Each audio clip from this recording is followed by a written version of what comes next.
Efendim Geniş Açı'dan hepinize merhabalar. Malumunuz Orman Haftası'ndayız. Hafta dolayısıyla istedik ki Denizli Orman Bölge Müdürü Sayın Mustafa Korucu'yu ağırlayalım. Ve Denizli'nin orman varlığını, Denizli Orman Bölge Müdürlüğü'nün çalışmalarını konuşalım. Efendim hoş geldiniz. Teşekkür ediyorum, hoş bulduk. Sizin nazarınızda öncelikle tüm orman çalışanların haftasını kutluyoruz biz. Önemli bir görevi ifa ediyorlar. Teşekkür ediyoruz. Biz de sizlere... Siz bir şeyler söylemek ister misiniz bununla ilgili olarak? Öncelikle şu anda bizi izleyen tüm Denizlilere iyi günler diliyorum. Onları saygıyla selamlıyorum. Tabii bildiğiniz gibi Orman Bölge Müdürlüğümüz 2 ili kapsayan bir görev alanı bulunmaktadır. Bunlardan birisi Denizli, birisi Uşak. Yaklaşık orman alanı olarak da 815 bin hektarlık bir orman alanımız var bu iki ilimizde. Bu da yaklaşık %44'lük bir orana sahip. Bölge müdürlüğümüz 1958 yılında kurulmuş. O günden bugüne faaliyetlerine devam etmektedir. Bölge müdürlüğümüzün amacı ormanların korunması, geliştirilmesi ve devamlılığının sağlanması. Bu amaca yönelik de işletilmesi, verimli bir şekilde işletilmesi. Bununla ilgili tabii görevleri var. Kanunla verilmiş görevler var. Orman Genel Müdürlüğümüze, dolayısıyla taşra teşkilatı olarak bizlere. Bunların başında orman yangınlarından ormanı korumak, tüm dış etkilerden ormanların korunması, ormanların bakımlı halde, bakımlı şekilde tutulması, gençleştirilmesi ve stabilisinin sağlanarak devamlılığının sağlanması, gelecek nesillere sağlıklı ormanlar devredilmesi. Görevlerimizden birisi de budur. Bunların dışında tabii ormanların artırılması, bozuk alanların verimli hale çevrilmesi gibi, ağaçlandırma, rehabilitasyon gibi görevlerimiz var. Bu ana görevlerin yanında tabii ormanların kadastrosunu yapmak gibi, orman köylüsünü desteklemek, kamuoyunu orman konusunda bilinçlendirmek, Türkiye'nin yeşillenmesine katkıda bulunmak isteyen özel, tüzel kişiliklere destekler vermek gibi bu ana görevlerin yanında bu tür görevleri de var. Ayrıca tabii ormanlardan insanların sağlanmasını, yararlanmasını sağlamak amaçlı ayrıyeten değişik görevleri de var. Evet. Evet. Personeliniz peki ne kadar bir personelle, ekipmanla bu görevi evet. yerine getiriyorsunuz? Şimdi yaklaşık bizim 82 birimimiz var. Hı hı. Şeflikten tutun da bölge müdürü, bölge müdür yardımcılığı, şube müdürlüğü şekliyle 82 birimim var. Bunun 70 birimi Denizli ili içerisinde, hı hı. 12 birimi Uşak'ta kurulmuş. Yaklaşık 1155 personelimiz var. Hı hı. Bunun aşağı yukarı 423 adedi memur, diğerleri işçi olmak üzere bu kadar personelimiz var. Tabii bu işçilerin de aşağı yukarı 360'a yakını geçici işçi. Yangın mevsimi girdiğinde onları istihdam ediyoruz. Hı hı. Yangın mevsimi bittikten sonra onlara çıkış veriyoruz. Bu şekilde. O Orman Haftası'ndayız. Evet. Birçok etkinliğe imza attınız. Büyükşehir Belediyesi de sanırım bu etkinliklerde sizinle birlikte yer aldı. Evet. Orman personeli aslında durmadan çalışıyor. Sizin az önce söylediğiniz, dile getirdiğiniz görevleri yerine getirmek için. Ama bu son bir hafta 10 günlük dönemde farklı bir heyecan vardı. Biraz evet. onları paylaşır mısınız bizimle? Evet. Öncelikle tabii Orman Haftası dolayısıyla tüm vatandaşlarımızın Orman Haftası'nı kutluyorum. Hı hı. Zaten Denizli'miz gerçekten orman konusunda bilinçli bir halka sahip. O konudan çok memnunuz ve takdirle karşılıyoruz. Şimdi biliyorsunuz orman somut bir varlık değil, canlı bir varlık. Orman kendine özgü iklim oluşturabilen, içerisinde binlerce mikroorganizması, yaban hayvanlarıyla bir yaşam birliği, bir ekosistemi oluşturuyor. Biz bunun tamamına orman diyoruz. Hı hı. Öyle olunca tabii bunu iyi anlatmak gerekiyor. Yani Orman sadece ağaçlardan oluşan bir topluluk değil. Yaşayan, faal bir organizma. Öyle olunca tabii şimdi ormanı yok ettiğiniz zaman veya ormanın yok olması demek, tüm bu ekosistemin, bu yaşam birliğinin yok olması demektir. Bu da biliyorsunuz yıkım çok kolaydır.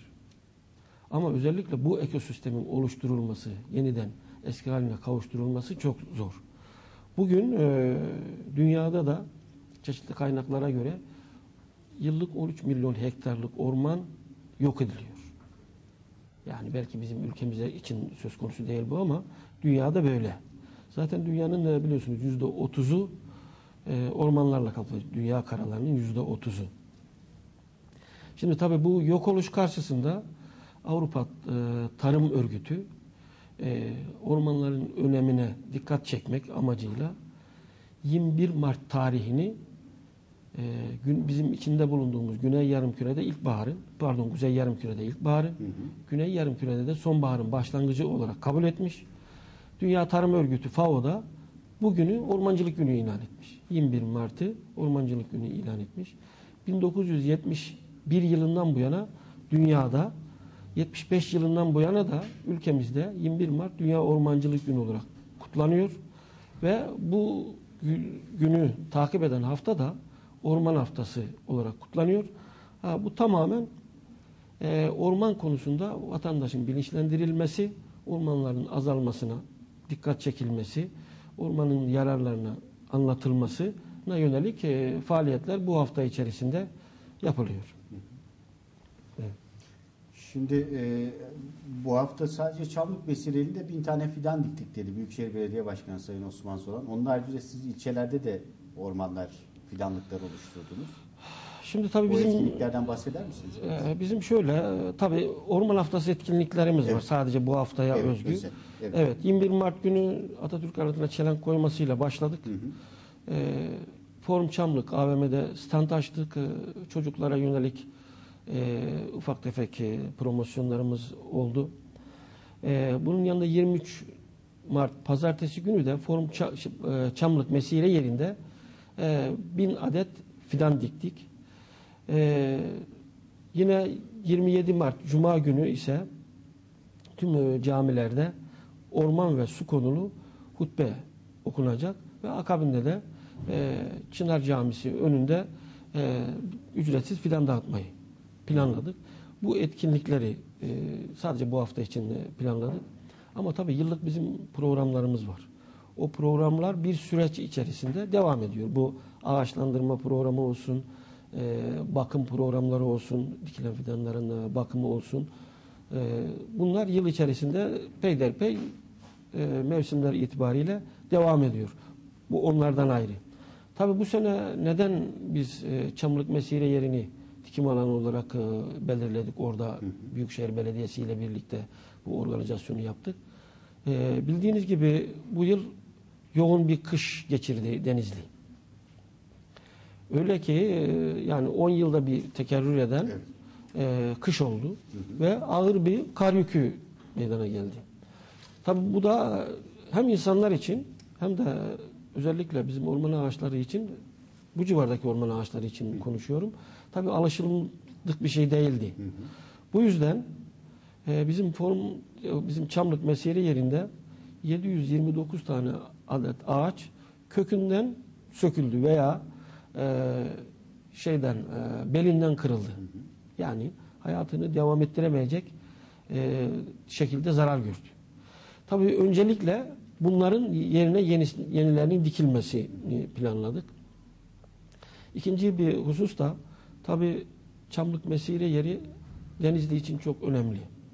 Geçen gün mesela pazar günü hava çok güzeldi. Şöyle bir baktım, neredeyse Denizli oraya akın etmiş. Gerçekten bu da güzel bir şey. Yani insanların ormanlardan bu kadar istifade etmesi de iyi bir şey, yani şey olarak bizi memnun etti tabii. Tabii öyle olunca da tabii biz o Çamlık mesire yerine bakıyoruz. Yani insanlar da muhakkak fark ediyordur. Orada hakim olan tür Kızılçam dediğimiz çam türü. Fakat Kızılçam'ın biyolojisi gereği tepe çatısı çok mesire yeri konseptine uygun değil. Gölgeleme konusunda sıkıntısı var. Dallanma konusunda sıkıntısı var. Artık Kızılçam türümüz hızlı gelişen bir tür. Yani 60 yıldan sonra bozulmaya başlıyor. Yani gerek gövde yapısı gerek dal olarak. Tabii az önce saydığım şeyler içerisinde dal kırılmaları yok. Evet. Orada birçok Kızılçam ağacının da dalları kırıldı. Ve gittiğiniz zaman yani gölgeleme konusunda sıkıntı var. Çamlık mesire yerinde.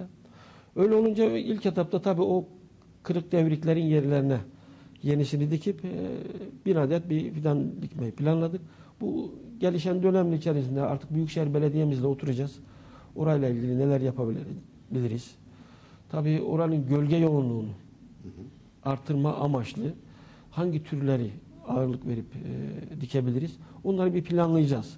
Tabii isminin çamlık olması hasebiyle öncelikle tabii çam ağırlıklı olacak oraya tercih ettiğimiz türlerden ama tabii onun da içini dolduracak, gölge yoğunluğunu artıracak, halkın özellikle yazları ihtiyacı olan o serinliği sağlama adına alt tabakaya yapraklı türlerden dikmeyi planlıyoruz. Sanırım bazı bölgelerinde zeminin güneş görmesi de önemli olacaktır. Tabii. Bu da dikkate alınacaktır. Tabii. Çünkü bölgede önemli bir peyzaj çalışması da yapıldı. O açıdan vatandaşların dikkatini çeken yerlerden bir tanesi, mesirelik alanlardan biri. Evet. Peki şimdi ormanlardan bahsediyoruz. Ormanların yararı nedir? Vatandaşın algısı genelde sadece bir ağaç topluluğu ama öyle de değil galiba. Evet. Değil mi? Tabii biz günlük düşünürüz. Ondan sonra kendi yaşantımız doğrultusunda hayata bakarız. Veya ihtiyacımız doğrultusunda bakarız. Tabii ormanlar atıyorum bir çoban için belki hayvan otlatılacak bir alandır. Şehrin stresinden bunalan kişiler için belki stres atılacak bir alandır. Ama tabii genel manada son dönemde ormanların odun ham maddesi dışında çevresel faktörleri ön plana çıkmaya başladı. Öyle olunca tabii geçmişe ait algılar da tabii ortadan kalkmaya başladı. Bu amaçlı olarak da zaten bizim bakanlığımız, Orman Genel Müdürlüğümüz bizim çalışmalarımızı düzenleyen amenajman planlarımız var. Onlarda da bir değişikliğe gitti. Artık fonksiyonel tabanlı orman amenajman planları yapıyor. Tabii bu tamamen ormanlardan yararlanmaya yönelik, ormanların yararlarını ön plana çıkarıcı bir amenajman planı. Bu amenajman planına göre %52'sini ekolojik olarak ayırdı. Denizli Orman Bölge Müdürlüğü'nün orman alanlarını. %36'sını ekonomik, işletilebilir, bakım yapılabilir ve gelir elde edilebilir olarak. %12'sinde sosyokültürel, yani halkın yararlanmasına sunulabilecek alanlar olarak ayırmış, planlamış durumda. Halka açık alanlar. Tabii. Evet. Burada gördüğünüz gibi %52'si ekolojik. Bu ne demek? Ekolojik. Ormanların toprağa, erozyona, efendime söyleyeyim, havayı temizlemesine, selleri önlemesine, yağmurlarla ilgili oksijen üretmesine yönelik sadece ormanların korunması, bu yönde tedbirlerin alınmasına yönelik ormanlar. %52'si. Yani buralarda herhangi bir kesme yapamazsınız. Buraları koruyacaksınız. Artı az önce saydığım şeylere yönelik çalışmalar yapabileceksiniz. O zaman adeta hayati önem taşıyan bir bölgeden bahsediyoruz. Tabii. Evet. Tabii. Bunun içerisinde tabii ki uzun yıllı bitkilerin, ekolojinin yer aldığı bir bölgeden de bahsediyoruz. Doğru. Orman varlıkları açısından o bölgenin korunması gerekiyor. Doğru. Bunun haricinde sanırım ormanların başka yararları da vardır. Tabii kesinlikle. Şimdi şöyle şöyle sırayla gidersek mesela öncelikle ekonomik yararlarından bahsedecek olursak biliyorsunuz şu anda bir tespite göre 6.000 adedi aşkın yerde biz odun ham maddesine yönelik eşyalar kullanıyoruz. Bunu şöyle düşündüğünüz zaman doğumdan ölüme diyebiliriz. Doğduğunuz zaman beşiğiniz ağaçtır. Öldüğünüz zaman da Allah gecinden versin tabutunuz ağaçtır. Öyle olunca doğumdan ölüme kadar zaten biz ağacı kullanıyoruz. Ağaç kaldı ki bir de ağaç çok sağlıklı bir üründür biliyorsunuz. Bugün ortaya çıkan sentetik o şeylere nazaran çok daha tabii sağlıklı bir ürün olduğu için tabii yapacak ve yakacak olarak ham madde olarak kullanıyoruz biz şeyleri. İkincisi bizim o şeyde ormanın içerisinde yaşayan köylerimiz var biliyorsun.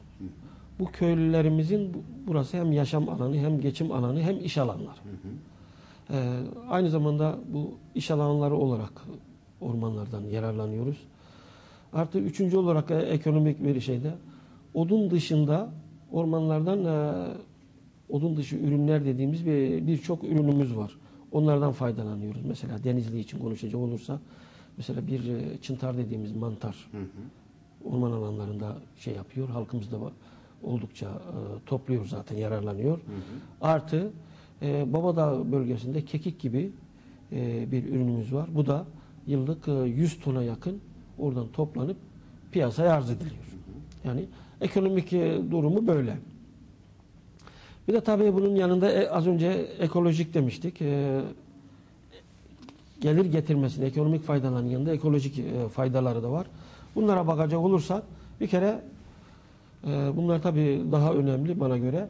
Bir kere doğal su kaynaklarımız, orman alanları. Dolayısıyla temiz suyu biz orman alanlarından sağlıyoruz. İkinci yararı buna yönelik tabii ormanlar genelde yağışları az da olsa bir düzenleme yapar. Yani ormanlık alanların yağışı ile ormansız alanların yağışı %50'ye nazaran fark eder. Tabii. Yani ormanlık alanlar daha fazla yağış alır. Onun için Karadeniz bölgesi sürekli yağış alan bölgelerimizden bir tanesi değil mi? Yeşil alan örtüsünden dolayı. Evet. Diğer bir görevi erozyonu önler. Biliyorsunuz toprağın korumak için ağaçların çok büyük önemi vardır. Tabii yani sırf ağaçlar korumaz ama ağaçlı bir alanla ağaçsız bir alandaki erozyon oluşu çok farklıdır. Ağaçlık alanda %50'ye nazaran daha azdır. Yağışların, yağmur sularının akışa geçmesi daha azdır ormanlık alanlarda. Bu yüzden erozyonu önler. Ayrıca barajların dolmasını önler. Biliyorsunuz bugün ekonomik olarak çok fazla para ödeyerek yaptığımız barajların bir ömürleri var.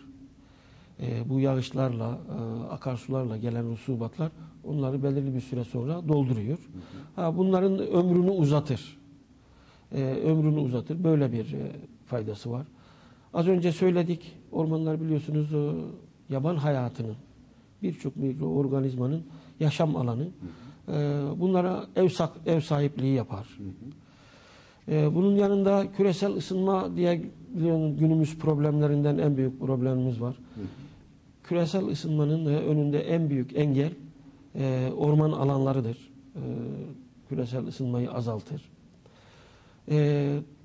Bir diğer faydası yine insan sağlığı açısından da önemli. Biliyorsunuz ormanlar karbon tutar. Karbondioksit, havadaki karbondioksiti alırlar. Onları oksijene çevirip tekrar havaya oksijen verirler. Yani ormanlar bizim soluduğumuz oksijenin kaynaklarıdır bir yerde. Bu manada tabii az önce söylemiştim bizim amenajman planlarımız fonksiyonel tabanlı amenajman planı. Bu amenajman tabanlı verilerine göre bizim bölge müdürlüğümüz ormanları özellikle Denizli'nin ili olarak söyleyeyim 29.441.389 metreküp karbon tutuyor yıllık. Bunun yanında da 983.000 metreküp de oksijen veriyor. Yani öyle iyi bir faydası var. Tabii orman alanlarındaki bir diğer farklılık da şudur. Genelde yazın serin olur.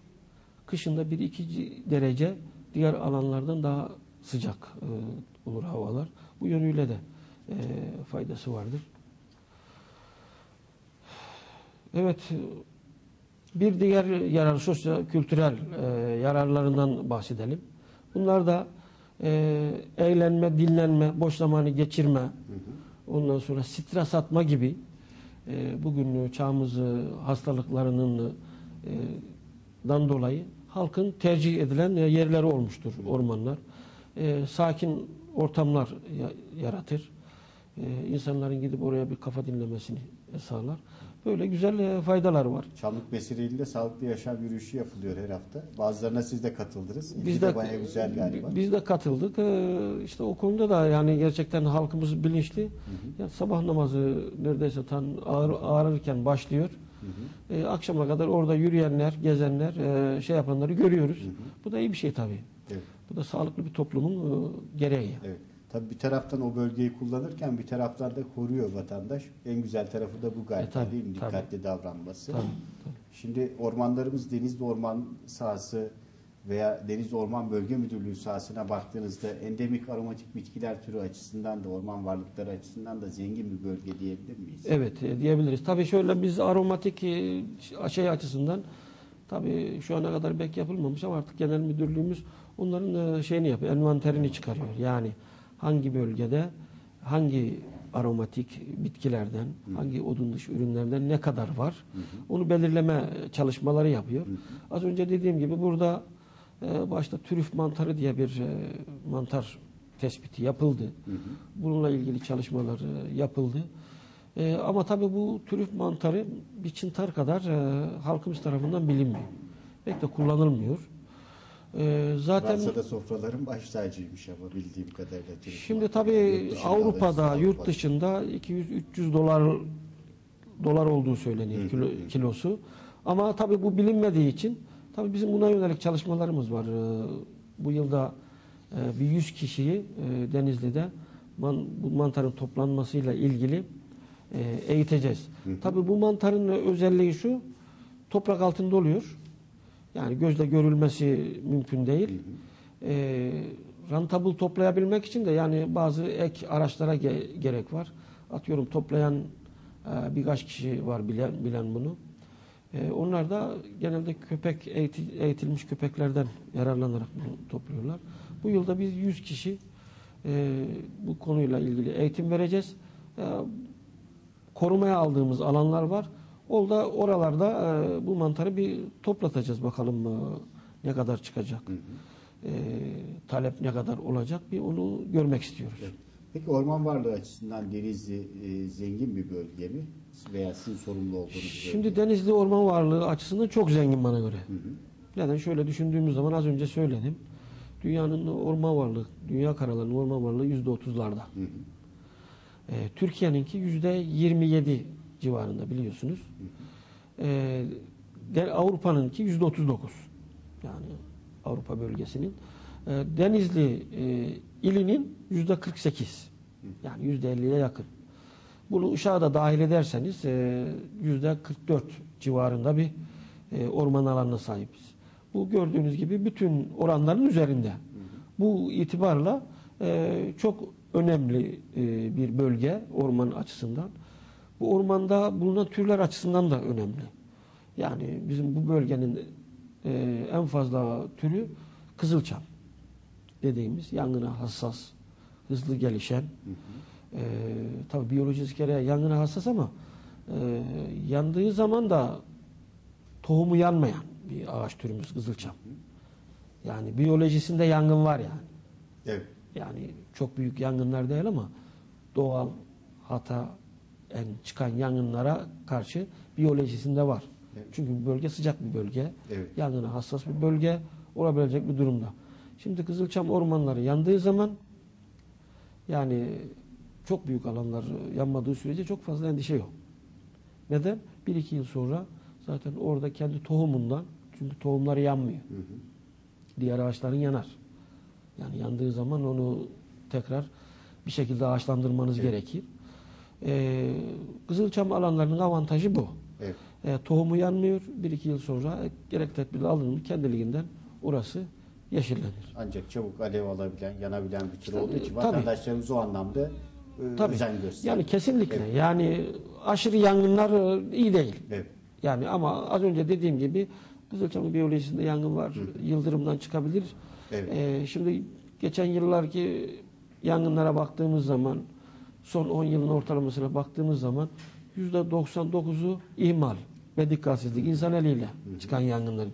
%1'i yıldırım kaynaklı, doğal, yani insanın elinin dışında çıkan bir yangın. Onların oranına baktığınız zaman hem alan olarak hem adet olarak da çok düşük. Yıldırım düştüğü zaman zaten arkasından yağmur geliyor. Zaten o yangın büyümeden sönüyor. Evet. Bu yangın konusuna girmişken bunun şeyini de verelim. Geçen yılda bu yangın açısından çok verimli bir yıl oldu. Hem geçmiş yıllar itibariyle adet olarak hem alan olarak 47 adet yangınımız oldu. İrili ufaklı. Yaklaşık 80 hektarlık, ki bu da genelde bozuk, kayda değer bir orman alanı olmayan yerler. 80 hektarlık bir alanımız yandı. Burada bir ara verelim Sayın Korucu. Aradan hemen sonra kaldığımız yerden devam edeceğiz. Denizin orman varlığını konuşuyoruz. Ve bununla ilgili yapılan çalışmaları da ele alacağız. Lütfen bizden ayrılmayın.